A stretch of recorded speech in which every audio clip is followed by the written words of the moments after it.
Pasta हे लहान मुलांसाठी अगदी हेल्दी फूड आहे जर ते योग्य पद्धतीने बनवलं तर. येस, मी आज गव्हाच्या पिठापासून इतका क्रीमी पास्ता बनवते आहे, विश्वास बसत नाही ना? चला तर मग रेसिपी दाखवते. सगळ्यात आधी एक पॅन घेतलं, पॅनमध्ये 2 चमचे बटर टाकलं, त्यामध्ये आवडतील ते सगळे व्हेजीस तुम्ही इथे घेऊ शकता. मी broccoli, onion, capsicum, sweet corn हे सगळं घेतलं आहे. ते छान परतवून घ्यायचं, छान सॉफ्ट होईपर्यंत.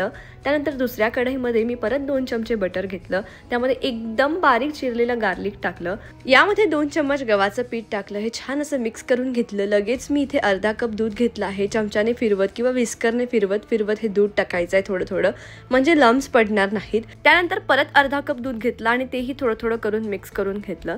त्यानंतर इथे मी टाकलेले आहे 2 चीज क्यूब्स, हे छान श्रेड करून घेतले आहे. तुम्ही हवं तर मोझरेला चीज पण यूज करू शकता. त्यानंतर इथे घेतला आहे ओरिगॅनो, चिली फ्लेक्स, तुम्ही हवं तर चिली फ्लेक्स इग्नोर करू शकता. त्यानंतर थोडंसं ब्लॅक पेपर आणि सॉल्ट हे सगळं टाकून छान असं मिक्स करून घेतलं. चम्मचभर अशी सरळ रेष येते आहे, म्हणजे पाहिजे त्या क्रीमी टेक्स्चरमध्ये आपला सॉस रेडी झाला आहे. त्यानंतर आपण घेतलेले सगळे व्हेजीज इथे मिक्स करून घ्यायचे. हा व्हीट पास्ता आहे, मार्केटमध्ये इझिली अवेलेबल आहे. तोही छान मी इथे बॉईल करून घेतला होता, तर यामध्ये मिक्स करून घेतला. पहा, असा क्रीमी टेक्स्चरमध्ये मस्त पास्ता रेडी झालेला आहे. तुम्ही सुद्धा तुमच्या बाळासाठी नक्की ट्राय करा. भरपूर व्हेजिटेबल्सने भरलेला आहे, म्हणजेच हेल्दी आहे.